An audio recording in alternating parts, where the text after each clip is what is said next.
Olá, a paz do Senhor, que bênção! Já estamos na lição de número 3. Como temos aprendido durante esse trimestre com o pastor Douglas Batista. Assuntos atuais, contemporâneos, que precisamos estar inteirados. A Igreja de Cristo precisa aprender.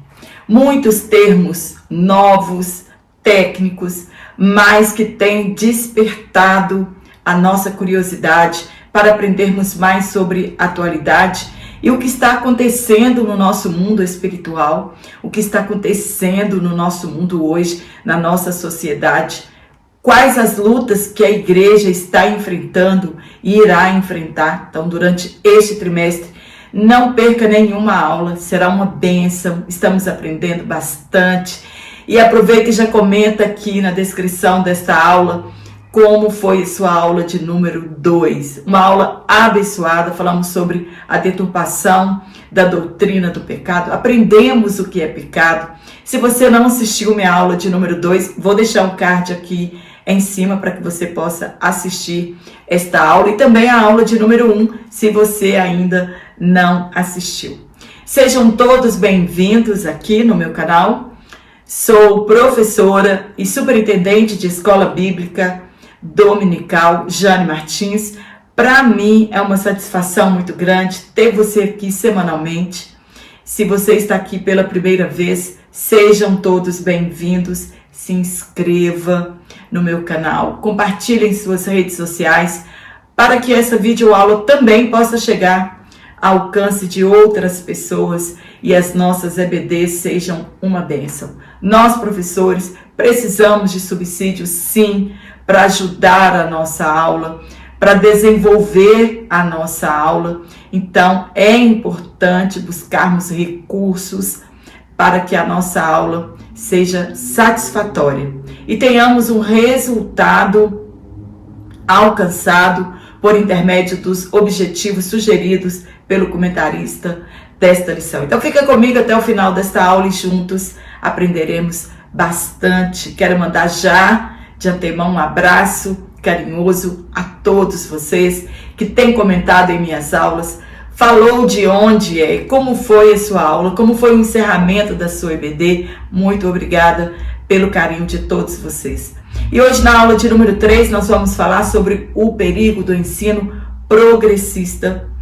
E a passagem bíblica que foi tomada para estudarmos esta lição está em 2 Timóteo capítulo 3, versículo 1 a 9. Leia toda a lição, todas as passagens bíblicas, para que você possa ficar inteirado a respeito do tema que foi proposto, sugerido, para que possamos lecionar.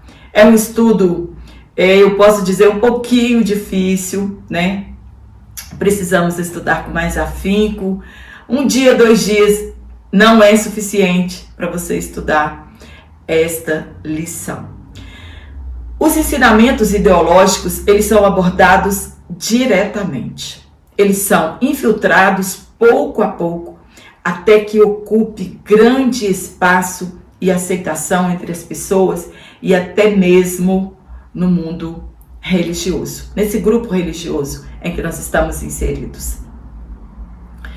Eu abordei na primeira aula sobre a divisão que existe na política, exatamente direita e esquerda, e na atualidade com outro nome, conservadorismo versus progressista. Mas é a mesma coisa? Sim, a mesma coisa, porém com uma roupagem diferente e muito mais agressiva na atualidade. Na aula de número 2, eu desenvolvo bem este assunto. Se você está meio perdido sobre falar sobre progressismo e conservadorismo, a aula de número 2, número 1, eu falo bastante sobre este assunto. E por que ela está mais agressiva? Porque já se infiltrou no meio cristão, porém isso não começou a acontecer agora. Haja vista, né, a carta que o apóstolo Paulo escreveu a Timóteo. E o mesmo conselho que Paulo deu a ele deve ser acatado por cada um de nós. Permanecer nas coisas que aprendemos e das quais temos convicção e devemos nos afastar delas. Se não tivermos cuidado e maturidade espiritual, poderemos ser influenciados por estas ideias malignas que hoje tomam conta de muitas igrejas pseudo-cristãos e pastores progressistas. Então, devemos nos firmar na palavra de Deus, seguir este conselho do apóstolo Paulo, nos manter fiéis a estas coisas que nós temos convicção de que são as coisas corretas e nos afastar das influências dessas ideias progressistas. A bandeira da inclusão e estratégias para banir o preconceito estão tomando conta do mundo. O certo é errado e o errado é certo. Você não pode mais pregar contra o pecado. O conservadorismo é altamente criticado e, conforme nosso discurso, podemos ser presos por discurso de ódio e homofóbico. Fazem parte do arcabouço progressista. Esse arcabouço é a estrutura, o esqueleto, o alicerce da inovação, o alicerce da reformação, do moderno, a teologia da libertação, bem como as suas derivadas, tais como a teologia feminista, a teologia negra, a teologia queer. Mas o que é a teologia queer? A teologia queer é um ramo da teologia da libertação, que quer legitimar dentro da Bíblia as pautas LGBTQI+. A palavra, entre aspas, queer, inicialmente, era um termo da língua inglesa usada para descrever pejorativamente pessoas com comportamentos não considerados normais pela sociedade. Ao pé da letra, indecentes. No entanto, para os ativistas dos movimentos LGBTQI+, queer não é simplesmente um termo usado para descrever um ato transgressor. Significa virar algo de cabeça para baixo e ao avesso. É tirar algo das margens e torná-lo central. Ativistas querem a sociedade fazendo campanha pelo casamento entre pessoas do mesmo sexo e promovendo os direitos dos transgêneros. É isso que os ativistas querem. Que a sociedade, de um modo geral, fazem campanha para isso. E não que pregue que isso é pecado. A teologia ela tem como método desconstruir, estabelecer novas formas de liturgia e moralidade que incentivem os fiéis a problematizar, a perturbar e a desestabilizar as afirmações que sustentam a heterossexualidade e as estruturas de relação social fundamentadas na monogamia, no modelo patriarcal e também no capitalismo. E isso já acontecia no tempo do apóstolo Paulo. Os últimos dias que Paulo menciona é a era desde a encarnação de Jesus como Filho do Homem, que também é citado pelo escritor aos Hebreus e também na segunda carta de Paulo a Timóteo. Paulo afirma que nos últimos dias alguns se apostatarão da fé. Até a volta de Jesus estaremos vivendo os últimos dias. O propósito básico destes movimentos teológicos é desconstruir a moral cristã, implodir a ortodoxia bíblica e corromper a fé bíblica por dentro da igreja evangélica. Não é a perseguição externa que corrompe a fé, e sim os falsos cristãos infiltrados em pele de ovelha que minam a ortodoxia bíblica. Paulo falou de tempos trabalhosos. Isso significa tempos perigosos, complicados. Estamos assistindo perplexos e atemorizados à perseguição religiosa no mundo.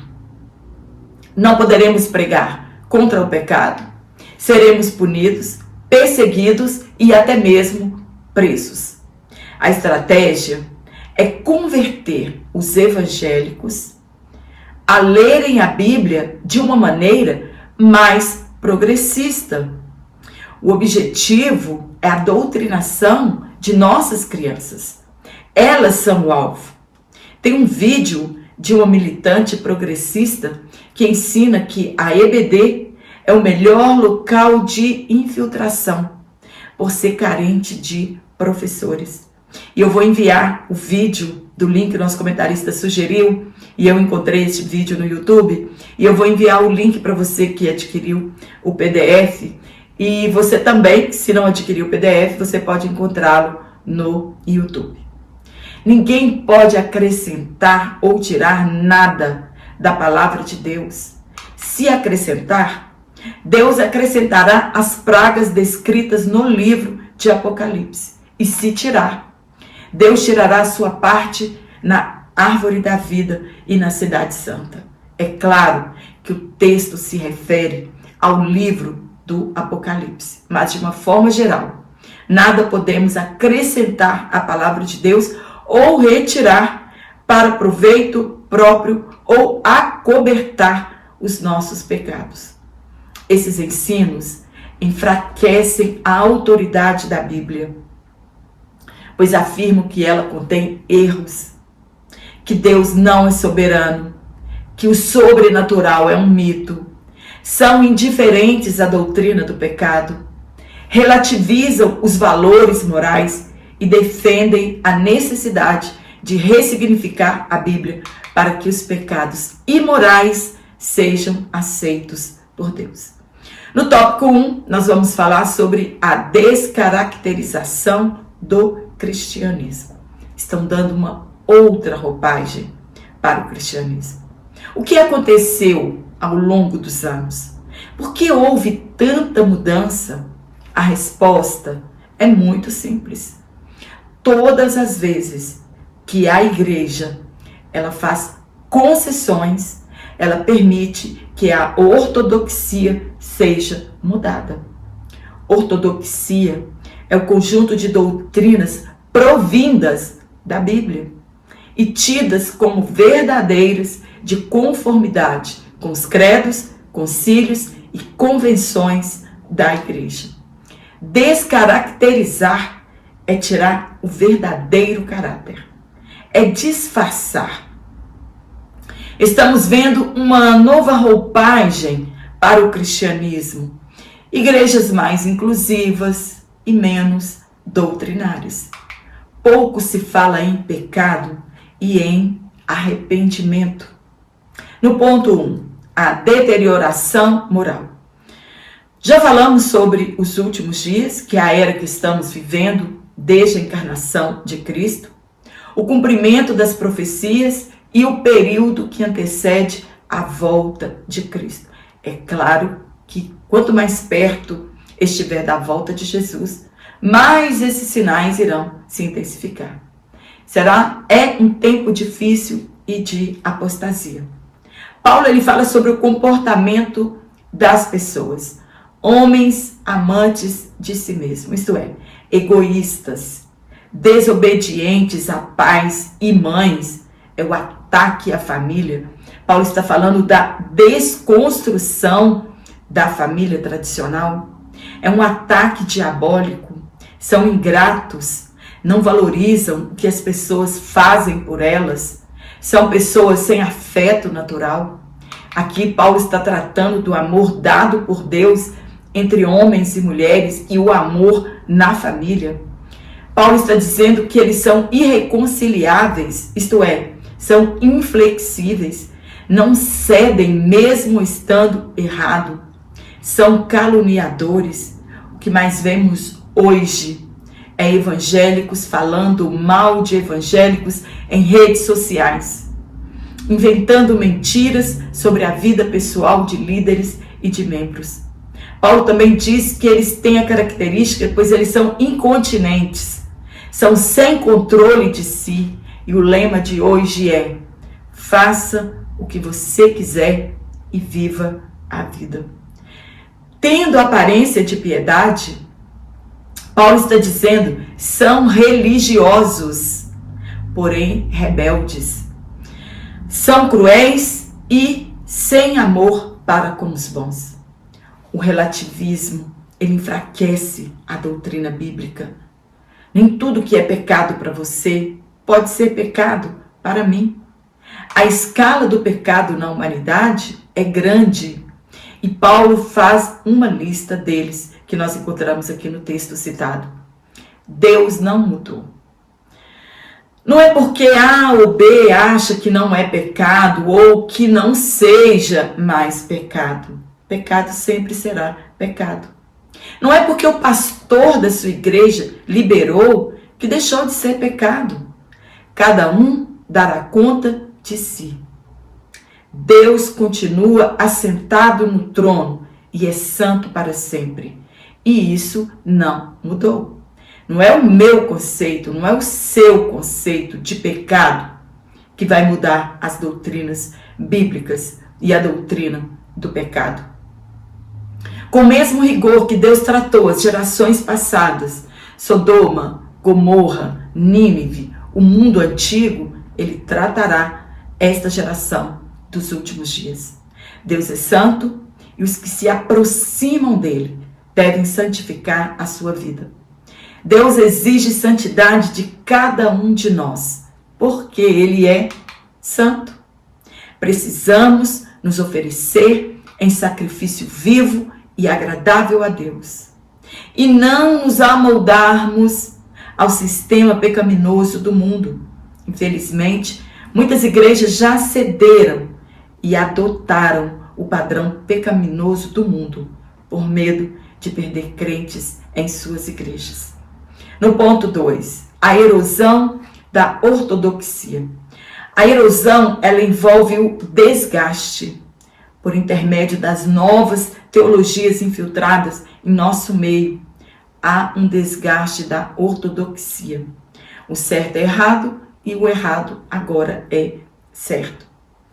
O ensino progressista, ele reduz o texto bíblico a um mero registro de experiências religiosas. Olha, isso aconteceu lá no passado, mas não tem valor hoje, não tem peso hoje. É isso que eles querem dizer. Não é pregado mais sobre o pecado. E se assim o fizermos, somos taxados de fundamentalistas. Nada sobre arrependimento, nada sobre batismo no Espírito Santo, nada sobre dons espirituais, sobre doutrinas essenciais para a nossa salvação. Negligenciam as verdades bíblicas e dão lugar ao entretenimento, à cultura e à busca de resultados, sejam financeiros. Hoje, vemos aí igrejas que nem parecem mais ser igrejas evangélicas cristãs, porque elas foram descaracterizadas. Isto tudo para deixar que seu público fique bem à vontade dentro da sua igreja. Então, essa busca é uma busca de resultados financeiros, de resultados emocionais e de resultado familiar a qualquer custo. Se as verdades bíblicas não forem ensinadas de forma nenhuma, o caráter das pessoas será transformado. Hoje o cristão, ele é mais amante dos deleites do que amigo de Deus. A Bíblia é a palavra de Deus. As profecias não são de interpretação pessoal. Ela não teve origem na vontade humana, mas homens falaram da parte de Deus, impelidos pelo Espírito Santo. É inegociável a verdade de que a Bíblia é a única revelação escrita de Deus e ela foi escrita justamente para que não acontecesse o que está acontecendo hoje, se perdesse e não fosse ensinada de forma correta. Por mais que tentem corromper a palavra de Deus, Jesus afirmou que ela nunca passará. Devemos estar preparados e pregar a palavra no tempo e fora do tempo. As pessoas já têm comichão nos ouvidos e estão amontoando mestres para si. A Bíblia sempre será a autoridade de Deus e ela está acima de todas as áreas de nossa vida. Podem mudar o que quiserem, mas se Deus não falou, nada mudou. No ponto 3, a corrupção da fé. Esta lista de Paulo afirma que o mal está mais profundo e ativo, e ele vai sendo aceito e promovido na sociedade. Hoje nós encontramos até mesmo pessoas mais velhas que já estão aceitando com facilidade. O amor próprio que devemos ter, ele passou a ser amor a si. E este amor está acima do mandamento de amar a Deus sobre todas as coisas. O homem veio para o centro, tentam retirar Deus da história da humanidade, tentam retirar a cruz de Cristo como única forma de salvação. Hoje são as obras, é esforço, é mérito. O desejo do homem não mudou desde o Éden. Ele deseja ser como Deus. Foi assim que o diabo enganou Eva, despertando nela o sentimento de orgulho. As pessoas sem conhecimento bíblico são mais fáceis de serem manipuladas. E isto estamos falando tanto de homem quanto mulher. Claro que no passado, como Paulo cita no texto aqui, as mulheres não tinham muitas oportunidades de aprenderem. Por isso, eram levadas cativas pelo engano destes falsos mestres que Paulo falou. Vivemos em um mundo obcecado pelo prazer, e isso em todas as idades. Pessoas sem conhecimento são presas fáceis de seitas e de charlatões religiosos. Por serem escravos das paixões, eles acreditam que os prazeres do corpo não contaminam a alma. Quantas pessoas que conversamos que não acreditam que o sexo fora do casamento ou antes do casamento, entre pessoas do mesmo sexo, com crianças ou animais, não os desqualificam para o céu. Que Deus não levará isso em conta, porque esse pecado aqui não contamina a nossa alma. Pessoas com suas mentes cauterizadas que nunca aprendem. Quando as coisas são ofertadas sempre e querem nos fazer engolir a qualquer custo, muitos vão achando isso normal. O entretenimento, de forma sorrateira, nos apresentam isso todos os dias. Muitos já mudaram seu conceito de certo e errado em decorrência do que consomem no dia a dia, filmes, novelas, séries. Isso entra dentro da nossa mente, cai no nosso coração e nós vamos mudando o nosso conceito de pecado e de verdades bíblicas. Hoje, muitos pecados são tolerados e não considerados empecilho para morar no céu. Os pecados morais, a libertinagem e o abuso do corpo, eles são tolerados, tais como a prostituição, a ideologia de gênero, as drogas, o aborto, o relativismo moral e tantas outras coisas. Ninguém escapará do juízo divino. Não haverá desculpa para o indesculpável. Devemos ter um compromisso com a inspiração verbal e plenária.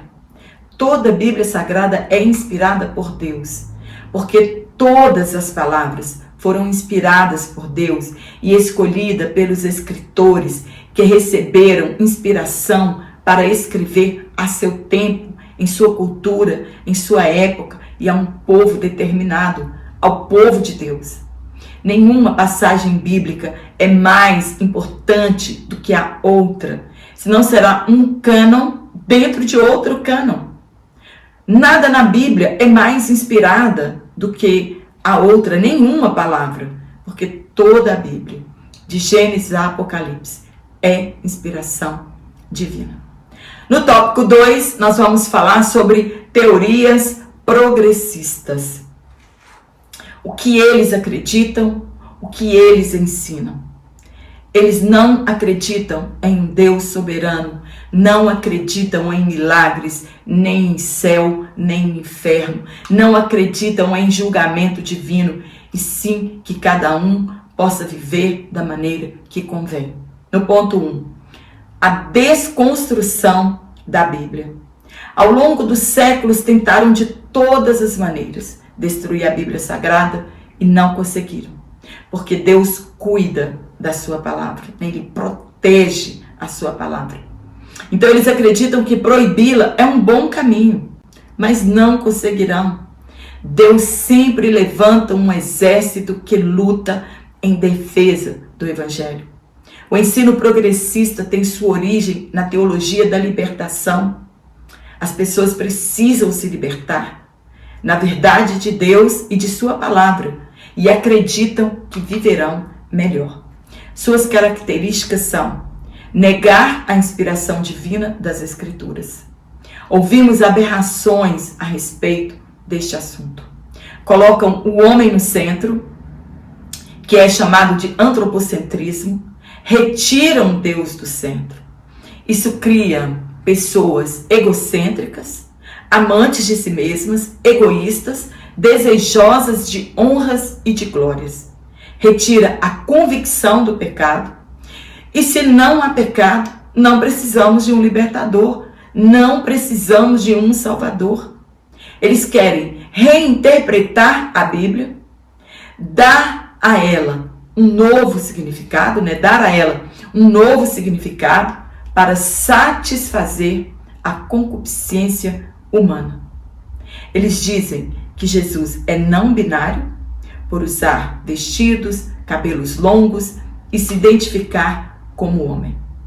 Para eles, o homem somente será liberto se acabarem as injustiças sociais, se houver a igualdade de classes, e sabemos exatamente que isso não termina bem. O movimento feminista olha no que se tornou. É um evangelho social, é o evangelho do assistencialismo, das cotas raciais, que somente havendo uma reforma social haverá salvação, a relativização do pecado. O que é pecado para você pode não ser para mim, e que Deus deve entender isso. As teorias progressistas são aquelas que nos afastam do verdadeiro evangelho, da fé bíblica, dos valores cristãos e nos afastam das doutrinas bíblicas. No ponto 3, o teísmo aberto. Para esta corrente oriunda da teologia liberal progressista, Deus não é onisciente, onipotente, onipresente e presciente. Para eles, Deus não está no controle de tudo. Desconhecem a soberania divina. Para eles, Deus é limitado e que não pode mudar o curso das coisas. Pregam que o livre-arbítrio humano é que conduz o destino de todas as coisas e que Deus não interfere nisso. Na verdade, Deus não interfere em nossas escolhas, porém Ele sabe de todas as coisas, pois é atemporal e Deus está no futuro. Deus conhece o resultado de nossas ações de hoje, pois para Ele presente, passado e futuro é uma coisa só. O fim de todas as coisas já está escrito e não há como mudar isso. E todas as coisas, inclusive essa teologia progressista, corrobora para o cumprimento da palavra de Deus. E eles acreditam que não, que são eles que estão mudando o curso da história. Nesta heresia, eles acreditam que Deus foi surpreendido com o pecado no Éden e forçado a redesenhar a história. Eles não sabem que o plano da salvação foi antes da fundação do mundo e que Deus nunca teve um plano B. O plano de Deus sempre foi o A e sempre será o A até a consumação dos séculos. Eles não sabem que o pecado começou nas regiões celestiais e que Deus lançou Lúcifer do céu. Afirmam que Deus não tem poder de mudar as coisas. E se ele não tem poder, é desnecessário orarmos a ele, já que seu poder é limitado e ele não é soberano. Então, se Deus é limitado, tudo isso anula o que a Bíblia ensina sobre a queda e a corrupção do gênero humano, afetando assim a providência divina e a presença do mal moral no mundo. Em outras palavras, o mundo não precisa de um salvador. O mundo precisa de um libertador das injustiças sociais. No ponto 3, a teologia da demitologização. Nome difícil de falar, né, gente? Demitologização. Demitologização é conhecida tentativa hermenêutica de analisar o significado real da linguagem mitológica usada na Bíblia, em especial no Novo Testamento. A demitologização foi um ponto central da obra do teólogo alemão Rudolf Karl Bultmann. Não sei se está certa a pronúncia. Em 1958. Assim, a tarefa da teologia é contextualizar os textos bíblicos para aproximar a sua mensagem à cosmovisão moderna. Então, esse teólogo escreveu, entre aspas, tudo isto é linguagem mitológica. Ele está falando da Bíblia Sagrada. Em se tratando de linguagem mitológica, ela é inverossímil para o ser humano hoje. A demitologização não significa a eliminação dos mitos. Pelo contrário, ele procurou uma reinterpretação da linguagem mitológica da Bíblia. A demitologização destrói o fundamento do cristianismo na história. A religião da Bíblia se converte numa religião baseada em mitos. Então, todos aqueles personagens bíblicos se tornaram mitológicos. Hermann Ridbors nota que, segundo Bultmann, Jesus, entre aspas, não foi concebido pelo Espírito Santo e nem nasceu da Virgem Maria. Embora tenha sofrido sob Pôncio Pilatos, foi crucificado, mas não desceu ao inferno. Ele não ressuscitou ao terceiro dia dentre os mortos e nem ascendeu aos céus. Ele não está sentado à direita de Deus Pai e não retornará para julgar aos vivos e mortos. De acordo com Bultmann, estas palavras estão desprovidas de todo o significado literal. Resumindo, isso não aconteceu. Foi uma história inventada pelas pessoas. São mitológicas e não indicam nenhuma realidade histórica objetiva. Assim é também no caso da Trindade, a expiação substitutiva, quer dizer, Jesus morrer em lugar da humanidade, e a obra do Espírito Santo. Tudo que cremos e confessamos como realidade para este teólogo é mito. Demônios, céu, inferno, a tentação, a possessão demoníaca passam a ser vistos como mitológicos. Para eles, a Bíblia só é crível se tirar dela os milagres, os sinais e outras revelações sobrenaturais. Uma pessoa pode ser enganada. Até 1000 pessoas podem ser enganadas, mas milhões de pessoas, ao longo dos séculos, ser enganadas pelo mesmo poder é inacreditável. Somente por ser a verdade plena de Deus, atestada pelo Espírito Santo, pois é Ele que ao longo dos séculos continua convencendo milhares de pessoas do pecado, do juízo e da justiça de Deus. No último tópico, no terceiro tópico, nós vamos falar sobre refutando o ensino progressista. Vou deixar aqui o link do meu WhatsApp, se você quiser falar comigo, diretamente comigo. É só você acessar o link aqui na descrição desta aula. Vou deixar também o link do meu Instagram, se você quiser me seguir em minhas redes sociais. E um banner aqui, como você faz para adquirir este PDF. Você pode ser um assinante trimestral, receber todas as aulas semanalmente, ou se desejar apenas um PDF, a aula que você for lecionar. E o PDF ele é entregue pelo próprio WhatsApp. Então eu envio lá pelo WhatsApp o PDF para você, ok? Então no terceiro tópico, refutando o ensino progressista. Como confrontar este ensino? Com a palavra de Deus.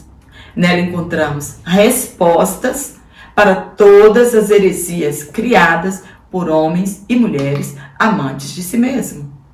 Precisamos reafirmar a autoridade bíblica, ensinar as doutrinas bíblicas e enfatizar a santificação. Se fizermos discípulos, estaremos formando um exército cristão solidificado nas doutrinas bíblicas e serão mais difíceis de serem enganados e levados por vento de doutrinas e ensinos malignos. Então, no ponto 1, reafirmando a doutrina bíblica. As doutrinas bíblicas têm que ser ensinadas sempre. Se você acreditar ou não, a palavra de Deus é autoridade suprema sobre todos os assuntos e governos. Mas cabe à igreja reafirmar a autoridade bíblica sobre todos os assuntos. Foi Deus quem falou? Sim, devemos acatar. Se não, devemos expor a verdade de Deus. Martinho Lutero, na Reforma, para resumir todas as teses, deixou 5 solas. E eu li que, na verdade, foi posteriormente que foram criados estes 5 solas, baseado nas teses que Martinho Lutero deixou escrito, para as pessoas. Mas, de qualquer forma, foram 5 solas que Martinho Lutero deixou e que baseiam a nossa fé. Sola Escritura, que é somente a Escritura. Solos Christos, que é somente Cristo. Sola Gratia, só a graça. Sola Fide, só a fé. Soli Deo Glória, somente a Deus a glória. Então devemos ter a convicção que a palavra de Deus é a inspiração divina, verbal e plenária. Já comentei lá na introdução. A Bíblia é a única regra de fé e nada mais. São os textos originais que têm esta autoridade e não textos que foram adicionados por homens no contexto da pesada tradição romana, que acrescentaram várias coisas à palavra de Deus. O teólogo Armínio escreveu que quando a verdade bíblica é negada ou reinterpretada, ela deixa de ser perfeita. Quando a igreja cria resistência e reafirma as verdades bíblicas, a sua autoridade é confirmada. A presunção destes ensinos é desmascarada. No ponto 2, ensinando as doutrinas bíblicas. Apesar de que hoje muitos pastores não querem ensinar as doutrinas por acharem pesadas demais e por isso podem afastar as pessoas, elas devem sim ser ensinadas sempre. É nossa responsabilidade ensinar e evangelizar o mundo. É uma ordem de Jesus quando ele enviou a grande comissão. O ensino é as doutrinas bíblicas. Deve haver dedicação, o que recebeu o dom do ensino, para você não alimentar as pessoas com erva daninha. Quando somos ensinados, a nossa velha natureza ela é transformada. Acontece o novo nascimento. a regeneração, a justificação. Se não houver ensinamento, as pessoas erram mais. E também não é formado o caráter cristão na vida da pessoa. Isso resulta em crescimento espiritual, individual e da igreja. Quando a igreja é ensinada, ela tem crescimento espiritual. Ela cria uma igreja saudável. Um crente transformado, ele não tem dificuldade em obedecer às doutrinas bíblicas. No ponto 3, enfatizando a santificação. Quando aceitamos a Jesus Cristo como Senhor e Salvador, várias coisas acontecem de uma única vez em nossas vidas. E a santificação é uma delas. Todos os nossos pecados passados são perdoados. Nossa vida começa a contar a partir daquele momento e com a ajuda do Espírito Santo vamos sendo regenerados. Nosso caráter vai sendo transformado e tendo uma vida de santificação. Porém, se você não for discipulado, com facilidade voltará a praticar as mesmas coisas do passado. Ser santo é ser separado, consagrado, é ser purificado para um propósito específico, glorificar a Deus com a nossa vida. Todos que querem se aproximar-se de Deus, precisam santificar a sua vida, porque Ele é santo. A santificação também é uma obra do Espírito Santo em nossa vida. Nos manter separado do mundo pecaminoso e perto de Deus. É alguém que não se amolda às práticas mundanas. A santificação deve se estender até o dia do arrebatamento, o dia da nossa glorificação, que é o último passo da salvação a acontecer, é a glorificação e é um processo diário. Estamos sendo santificados. A santificação é também uma coisa progressiva na vida do crente, transformando o seu caráter para ser mais e mais parecido com Jesus. Com o tempo, Deus vai lidando com os diferentes problemas e pecados da nossa vida. À medida que o relacionamento com Deus se vai aprofundando, Ele vai mostrando áreas da vida que precisam ser transformadas e ajuda a mudar. É um crescimento. Sem comunhão com Deus não é possível santificação. Devemos deixar que o Espírito Santo trabalhe em áreas das nossas vidas que precisam ser mudadas. É a palavra de Deus que nos santifica. É obedecendo a ela que vamos sendo santificados. Se você não estuda a Bíblia, como espera que o Espírito Santo santifique a sua vida? A palavra nos limpa de toda imundície. O nosso caráter, ele é tratado. Abandonamos as velhas práticas e primamos por viver uma vida de retidão moral. A igreja deve se posicionar. Nossa postura não pode ser de conformismo. Nossa conduta deve condizer com o nosso discurso e com a palavra de Deus. Amém? Espero ter te ajudado com este comentário. Que você tenha uma excelente semana, uma excelente aula. Quero mandar aqui um abraço carinhoso para todos vocês. Que Deus continue te abençoando. Se você ainda não curtiu as minhas aulas, curta, compartilhe em suas redes sociais, se inscreva no meu canal. Se você não está recebendo as minhas aulas semanalmente, desative o sininho das notificações, espera um tempinho, 10 segundinhos, 20 segundinhos, e depois ative o sininho e você vai continuar recebendo as minhas aulas semanalmente. E eu te espero aqui na nossa próxima aula, se Deus assim nos permitir então.